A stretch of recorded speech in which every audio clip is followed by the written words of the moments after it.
Was the Black Dahlia a casualty of Los Angeles' shadowy underworld? Just how deep does Hollywood's most infamous mystery go? And do new theories reveal proof of a bitter love triangle gone tragically awry? Get tucked in as we unravel what really happened to the woman behind the myth and the characters behind her gruesome fate, a crime only true hatred could inspire. Partyka has Gone Wild presents Scandalous History Deep Dives for sleep, where the darkest chapters of the past are unfolded slowly, softly, and with the quiet care they deserve. Before we begin tonight's story, make sure you're subscribed, and if you've heard of the Black Dahlia before, or you're hearing her story for the first time, leave a comment with what you think really happened to Elizabeth Short. Now settle in, dim the lights, and imagine this. It's the morning of January 15th, 1947. Though it's winter in Los Angeles, the air is mild, crisp, but not cold, maybe low 50s with the promise of a warm afternoon.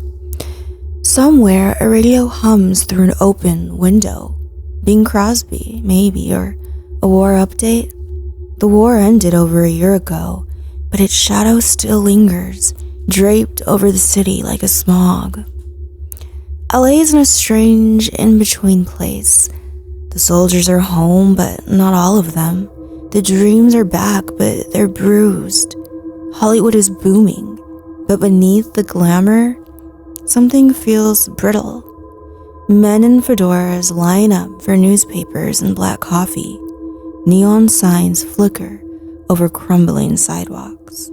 And somewhere, not far from downtown, in a vacant lot near 39th and Norton, a mother pushes her stroller along the sidewalk. She glances toward an empty field and stops. At the edge of the field, she sees what looks like a mannequin. Pale, clean, strangely posed. But it's not a mannequin, it's a woman. Split in two, bloodless, and smiling. It was housewife Betty Bersinger who made the unfortunate discovery that Wednesday morning down Norton Avenue in the Leimert Park area of South Los Angeles.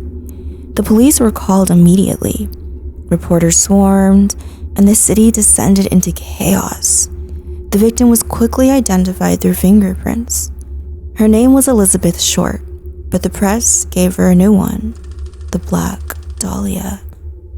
Over the next few weeks, her story became a media circus, filled with rumors, half-truths, and flat-out lies.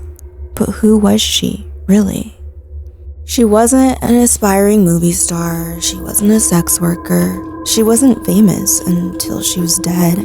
She was a 22-year-old trying to survive in post-war Los Angeles.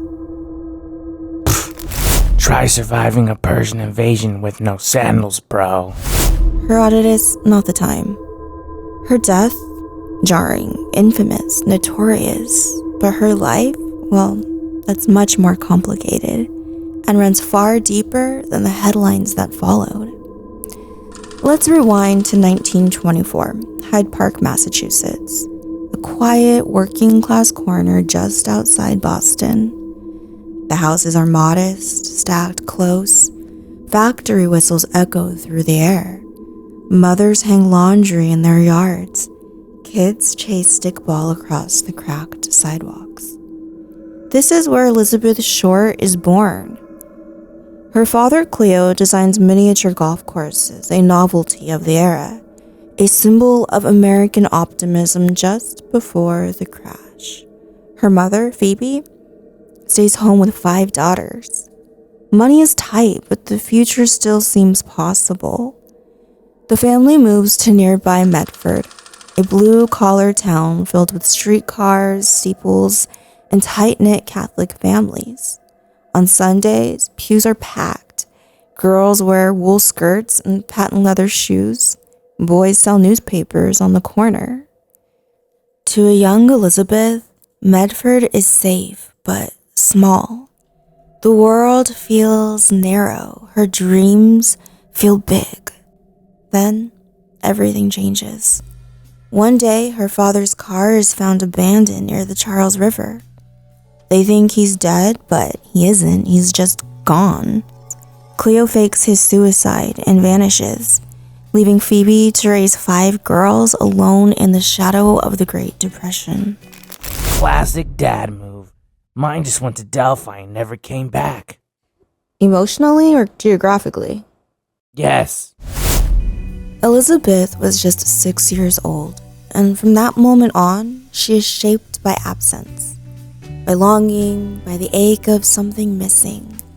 She suffers from asthma and chronic bronchitis, missing months of school at a time. Some winters, she's sent to Florida where the air is easier on her lungs. But it's not just her breathing. She's searching for light, for escape. By her teens, she's known for her beauty, jet black hair, pale skin, a delicate, heart-shaped face. Her classmates compare her to Dina Durbin, a wholesome teenage movie star. She's Medford High's Dina Durbin, her classmates express in her yearbook. But Elizabeth's confidence was fragile. She was quiet, often shy, with a childlike charm that lingered into adulthood. She smiled easily but kept her guard up. Her health problems followed her. By her mid-teens, her teeth had decayed so badly she required partial dentures. Still, she applied her lipstick with care. I wore rouge once. Got mocked and invaded.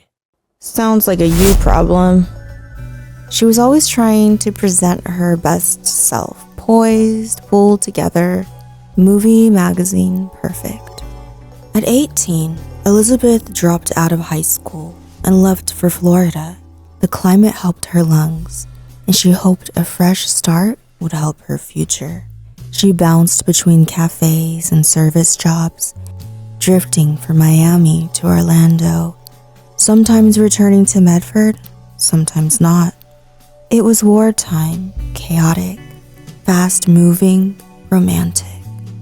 The kind of world where dances were held near military bases, letters were written in a rush, and relationships bloomed and vanished overnight. People remembered her, but she never stayed long. Then, in 1942, something unexpected happened. A letter arrived from California. It was from none other than her presumed dead father, Cleo Mother Short. After 13 years of silence, he resurfaced. No apology, no explanation, just an invitation. He needed help and wondered if one of his daughters might come live with him. Elizabeth said yes. She boarded a train and landed in Vallejo, California, where Cleo had quietly built a new life without them. But the reunion soured quickly. He called her lazy, she found him cold. The distance between them hadn't shrunk. It had calcified. She had wanted a father, and he was expecting a maid. Classic patriarchy. Even I wouldn't pull that in Sparta. Herodotus, focus. She left after just a few months. 18, broke, on her own again. By early 1943, Elizabeth had resurfaced near Camp Cook, now Vandenberg Space Force base, working at the PX store. The fog rolled in heavy some mornings, but the soldiers kept her company. She poured coffee and offered half smiles. They noticed her, enough to vote her Camp Cutie in a light-hearted photo contest. She got voted Camp Cutie. I got voted most likely to get sacrificed for a good harvest. Okay, but this isn't about you. Anyway, it was innocent fun, tucked into a base newsletter. But years later, The tabloids would twist it to fit a narrative that would paint her as promiscuous. A few months later, she turned up in Santa Barbara. One night, she was picked up at Al Paseo restaurant for underage drinking. 19, soft-spoken and polite, she left an impression. The officer who booked her, Matron Mary H. Unkefer, later said she was very good-looking, with beautiful dark hair and fair skin, a long way from being a barfly. Unkefer was so charmed that she brought Elizabeth into her own home and gave her a bus ticket back to Massachusetts. But Elizabeth, well, she didn't use it. That moment says a lot. There was something about Elizabeth, something that made people want to help her. A theme that would repeat again and again. She had no money, no real safety net, but she had charm, beauty, and a kind of vulnerability that made strangers open doors. In a post-war world with few options for women like her, it became her survival skill. She drifted back to Florida, a place where the air was easier on her lungs and where war-weary GIs chased warmth, drinks, and something like love. It was there, on New Year's Eve, 1944, that she met Major Matthew Michael Gordon Jr., a decorated Army Air Forces pilot recovering from injuries sustained in the China-Burma-India theater. After he shipped out again, the two kept up an intense correspondence. Elizabeth told friends and family he had proposed. His mother later confirmed it. In one letter, Matt asked his mother, "Do you think she really loves me? It kind of looks like she does. In 11 days, she's written me 27 letters." One read, "I'm so proud that I'm afraid I'm going to cry. Forgive me, please. I didn't plan to cry at all. I simply can't help myself. When you come home, I'm never going to let you go, darling. I just love you so. And it's real love because I haven't had you out of my thoughts since we met." But fate had other plans. On August 10th, 1945, just weeks before the war's end and before Matt was due home, he died in a plane crash. Elizabeth was shattered. The dream, the man, the future, the sense of stability just within reach was gone. It's hard not to wonder, had Matt lived, would she have ever returned to Los Angeles? Would her story have ended differently? After his death, she returned to Massachusetts briefly, but the streets felt smaller. Her grief was raw. Her health was declining again. Outwardly, she still looked composed. Jet black hair, red lipstick, crisp blouses, a practiced grace. But inside, she was unraveling. She suffered from chronic bronchitis, persistent dental problems that required partial dentures, and a kind of invisible pain, emotional, psychological, maybe spiritual. She was heartbroken, and she was running out of options. By summer 1946, she reconnected with an old boyfriend, Lieutenant Gordon Fickling. He was stationed in Los Angeles and agreed to let her stay with him. So she boarded a train west once more, not to chase stardom, not to follow some Hollywood dream. She just needed somewhere to land. By mid-1946, Elizabeth Short had returned to Los Angeles. This return west marks the beginning of the end, for Elizabeth would be dead in just 2 months. She arrived with little more than a suitcase, a fading dream, and the promise of a place to stay. For a while, she lived at a women's boarding house on South Figueroa Street, low-cost housing with shared bathrooms, creaky floors, and a revolving cast of women trying to survive the city. It wasn't glamorous, but it was a roof, temporary, like most things in her life. Next, came the Chancellor Apartments on Cherokee Avenue, just a few blocks south of Hollywood Boulevard. The Chancellor was the kind of place where girls came and went, aspiring starlets, switchboard operators, cocktail waitresses. Elizabeth stayed on and off, often bunking with friends. Her rent when she had it was late, but her lipstick was always perfect, her hair always curled. She was seen often at the Florentine Gardens, a glittering nightclub on Hollywood Boulevard, known for its burlesque shows, cheap drinks, and celebrity regulars. If you were to visit it today, you would find it still standing, a ghost of what it once was. But back then, it was thriving. At the time, it was owned by Mark Hansen, a Danish-born promoter in his 50s, who carved out a niche in the city's fast, strange nightlife. He knew everyone, or at least everyone who mattered in the dark. Elizabeth floated in and out of Hansen's world. He let her stay in a room behind the club more than once. He bought her dinner, gave her rides. Some say he was infatuated, others say he was possessive. When questioned by police, Hansen said simply, "She had no place to go. I was trying to help."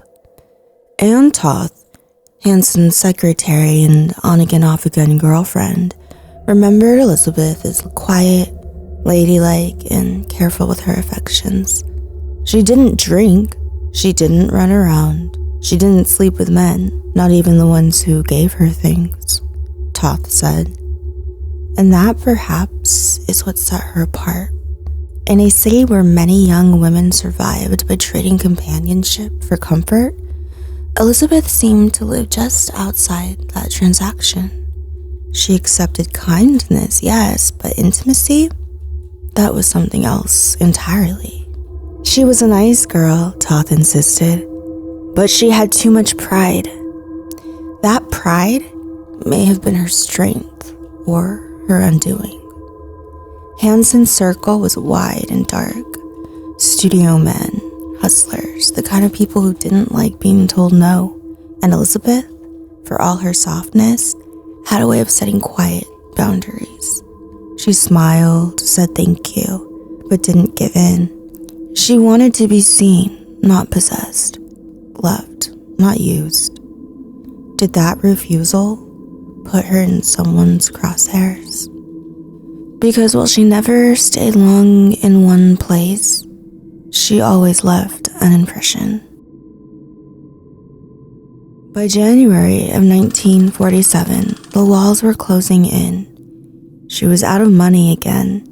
She'd overstayed at the Chancellor, worn out her welcome in Hansen's orbit, and found herself once again in between.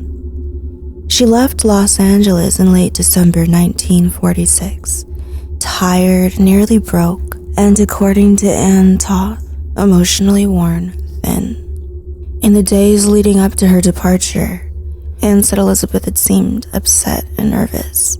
She didn't say why, she just needed to get out. San Diego wasn't a plan, it was an escape. She boarded a Greyhound south without a clear destination. For at least one night, she slept in the lobby of the downtown Aztec Theater, curled on a bench with no luggage, just a coat and a purse. It was winter, but barely. The ocean turned sharp after dark, and the sound of the waves didn't soften the truth. She was alone again. Then, someone noticed her. Dorothy French, an usher at the theater, was in her 20s and living with her mother and brother in the suburb of Pacific Beach. She'd seen Elizabeth more than once, lingering in the lobby, not going anywhere. Eventually, she struck up a conversation. The Frenches offered her a couch to sleep on. She stayed for nearly a month.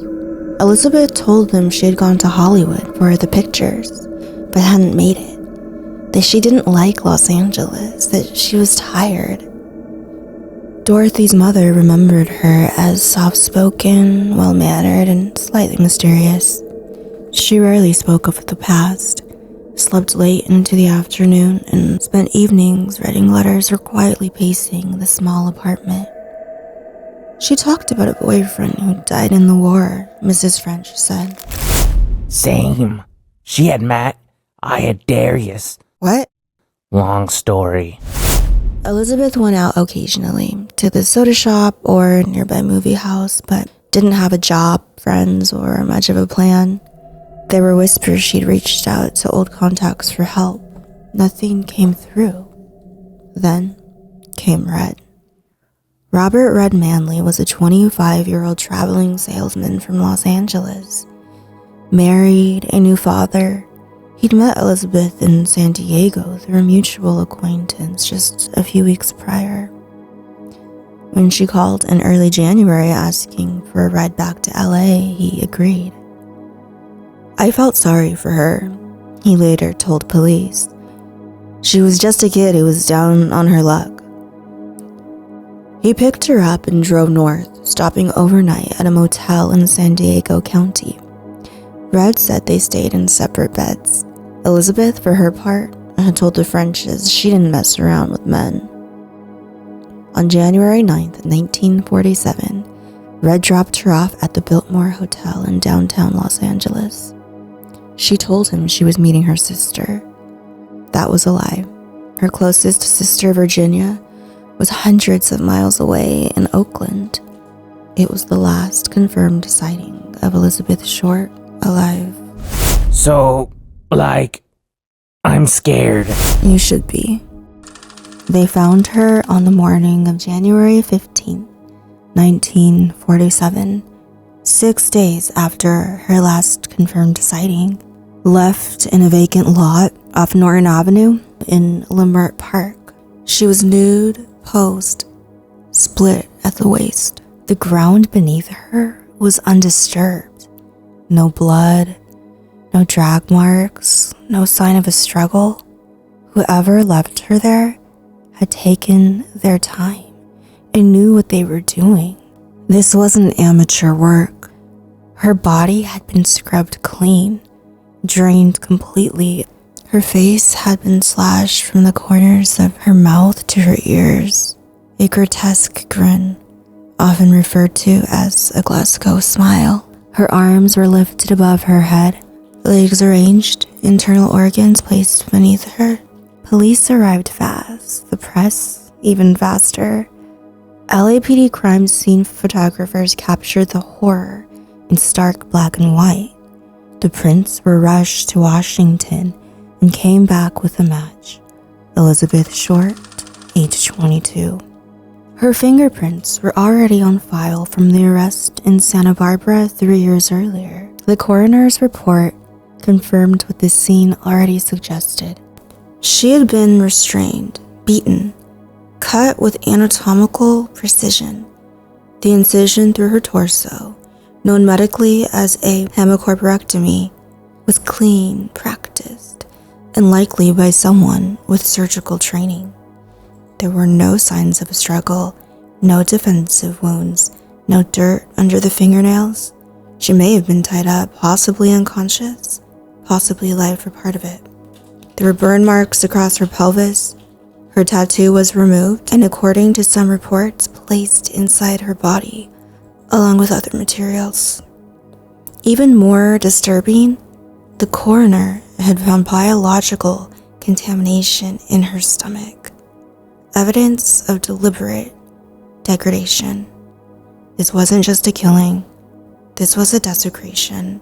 Brutal, methodical, personal. Damn, that's darker than an oracle on absinthe. This was an act of extreme hatred. But who could possibly hate Elizabeth this much? The official cause of death was listed as cerebral hemorrhage due to repeated blows to the head and shock from the mutilation. The body had likely been kept for some time before being dumped. The LAPD had no leads. Then came the headlines. One paper called her just another beautiful dead girl. Another likened her to a mannequin.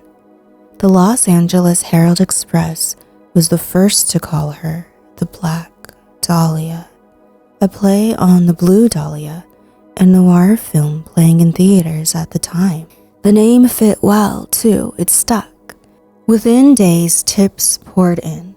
So did confessions, dozens of them. Most from attention seekers or the mentally unwell. Then came a package. It stood out from the noise. Inside were Elizabeth's personal belongings. Her birth certificate, social security card, photographs, business cards, and an address book with pages torn out. Every item wiped clean of fingerprints, except one. A partial print on the envelope flap, smudged, unusable. Whoever sent it had her things, items she would have been traveling with. Whoever sent it wanted credit. The LAPD called it the most brutal murder in city history. And they might have been right, but somewhere along the way, Elizabeth's story was no longer hers. The myth overtook the girl. The press reshaped her into a socialite, a call girl, a Hollywood hopeful. The tabloids devoured the mystery and spat out a caricature. Meanwhile, her mother, Phoebe Short, back in Massachusetts, learned of her daughter's murder from a reporter pretending to be from a modeling agency.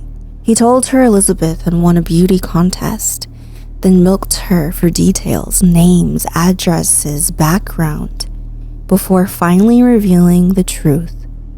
The brutality didn't end with the killing. It just changed forms.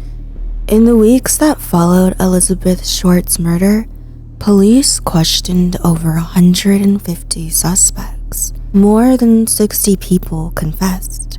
Some mentally ill, some attention-seeking, none credible. They interviewed doctors, bartenders, lovers, ex-boyfriends, and servicemen. They checked morgues, cab companies, dentists, and still nothing. The LAPD was under pressure. The public wanted answers. So did the press. Eventually, they narrowed in on a few plausible suspects, but only one man, Dr. George Hodel, would be officially named in a grand jury investigation decades later. Hodel remains the public's favorite villain in the Black Dahlia case. Yeah. But has anyone even questioned Medusa? We're not doing this right now. Could still be her. A wealthy, well-connected physician with a sprawling mansion in Los Feliz, George Hodel had all the makings of a noir-era monster. Charming, sadistic, sexually transgressive, genius IQ. In 1949, 2 years after Elizabeth's death, he was accused of unimaginable atrocities against his own daughter. During the trial, evidence emerged, including a photo of a dark-haired woman some believe resembled Elizabeth. The LAPD bugged his home. On the tapes, he said things like, "Supposing I did kill the Black Dahlia, they couldn't prove it now. They can't talk to my secretary because she's dead." Bro, you never monologue the murder. Rule 1. Thank you, Socrates. Creepy? Absolutely. Conclusive? Not even close. There was no physical evidence tying Hodel to the crime. The tapes revealed arrogance and guilt over something, but not necessarily this. Still, his name stuck. His son, former LAPD detective Steve Hodel, would make a career out of implicating him. His books keep the theory alive. Critics say it's more myth-making than proof, and maybe Hodel wouldn't be so easily dismissed if there wasn't someone else, someone quieter, forgotten, who fit much better. In the late 1990s, retired Los Angeles Times copy editor Larry Harnish made a striking discovery. Elizabeth's sister, Virginia, had been married in a house 1 block from where the body was found. That home once belonged to Dr. Walter Bayley. At the time of the wedding, Bayley's daughter served as the maid of honor. She and Virginia Short were close. Their families were connected. Bayley, a respected surgeon and former chief of staff at LA County General, had recently fallen on hard times. By the time of the murder, he was 65 years old and unraveling. In October 1946, just 3 months before Elizabeth's death, Bayley abruptly left his wife Ruth and moved out of their Norton Avenue home, the very street where Elizabeth's body would be found. He filed for a divorce, cut his wife and adopted daughters out of the will, rewrote his estate, and moved in with his mistress. Her name was Dr. Alexandra von Partyka. Wait. Her name was Partyka? Sounds like a good time. It's Partyka, and no, it wasn't. Vienna-trained, brilliant, ambitious, a war refugee who fled Nazi-occupied Austria and arrived in Los Angeles alone in 1940. First a nurse, then, after recredentialing, a licensed physician. By the mid-1940s, she was Bayley's assistant, then his partner, then his lover.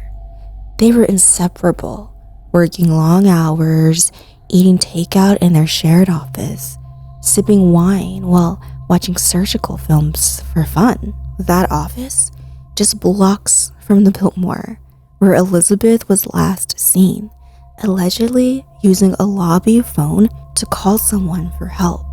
By then, Bayley and Partyka had all but moved into their workplace. Colleagues described them as intense, eccentric, possibly obsessive. In late 1947, Bayley revised his will, leaving half his estate to Partyka and nothing to his family. It was a dramatic shift. His health was also failing. He would die just weeks later. The cause? Encephalomalacia. Encephalomalacia, a degenerative brain disease that causes memory loss, disorientation, erratic behavior, and sometimes impulsive violence. His daughter later said, "This wasn't anything I could have ever dreamed of happening." After his death in January 1948, Ruth Bayley filed suit against Partyka, claiming undue influence. She accused Partyka of blackmailing her husband with a terrible secret related to his medical practice. That secret? Most believe it was illegal reproductive procedures, but maybe it was something more. Bayley specialized in gynecological surgeries, mastectomies, hysterectomies, fat removal, procedures that required precision, the same kind of precision seen in Elizabeth's bisected body. He would have known how to erase a mess, how to dissect cleanly, how to stage something that looked deliberate. So would Partyka. Now, was it random that the body was dumped a block from his former home? A home still occupied by his estranged wife in a neighborhood that had whispered about the doctor who abandoned his family for a younger woman? Bayley had just been cut off from the life he once had. The wife, the house, the respectability. "You took my home? I'll turn your street into a crime scene." FBI profilers would later describe the killer as someone with surgical knowledge and a strong emotional motive, anger, revenge, possibly jealousy. They also believed the dump site was intentionally chosen by someone familiar with the area, who wanted the body to be found and fast. This wasn't just homicide, It was theater, and if Bayley performed it, could Partyka have helped? Or even led? She had the skill, the access, the rage. Not just control, not just pathology, jealousy. Okay, but hear me out. Maybe she was cursed by Hecate. Absolutely not. Elizabeth was beautiful, feminine, quietly magnetic, and someone wanted to undo that through defacement, not desire. No evidence of assault, only cruelty aimed at her identity as a woman. There is no evidence of assault, only violent, targeted vandalism of her most feminine parts. Could Partyka have discovered an affair, or even just the idea of one? Bayley had left a wife for her. Could he leave her for someone younger, prettier, sweeter, someone like Elizabeth? Partyka knew how women affected Bayley. She had once been that woman. If Elizabeth, back in Los Angeles with nowhere to go, no one to turn to, remembered her family connection to the Baileys and sought help, could that innocent call from the Biltmore have sealed her fate? Women weren't often seen as suspects in crimes like this or taken seriously in the 1940s. But Partyka was different. She had survived war-torn Europe, endured exile, earned back her credentials in a male-dominated system. She had been overlooked, first as a doctor and maybe also as a suspect. But she was more than qualified, more than capable, and, very possibly, more than motivated. None like George Hodel, who specialized in venereal disease. Partyka had surgical experience. She could have performed a perfect hemicorporectomy, cleanly, efficiently, with purpose. FBI profiler John Douglas once said, "The bisection wasn't an act of rage. It was a methodical, anatomical solution to a problem, transport." Maybe that's exactly what it was, a practical decision.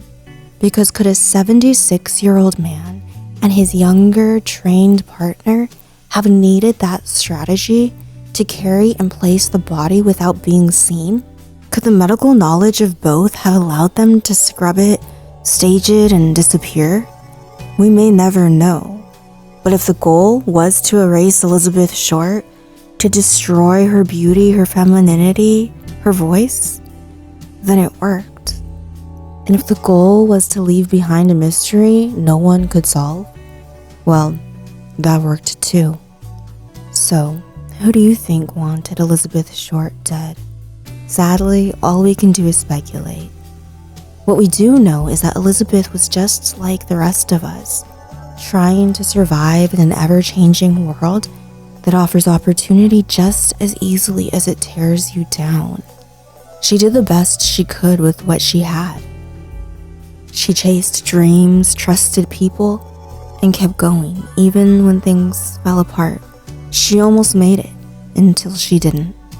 As for who killed her, well, my money's in Partyka. Not me placing drachmas on Partyka too. Girl was cold. Please log off. But in the end, the streets are full of shadows, and the truth rarely walks in the light. Who do you think killed the Black Dahlia? Do you think the Partyka theory holds water? Medusa, final answer. You're not even trying anymore. Don't forget to subscribe and comment below with your theory. Nighty night.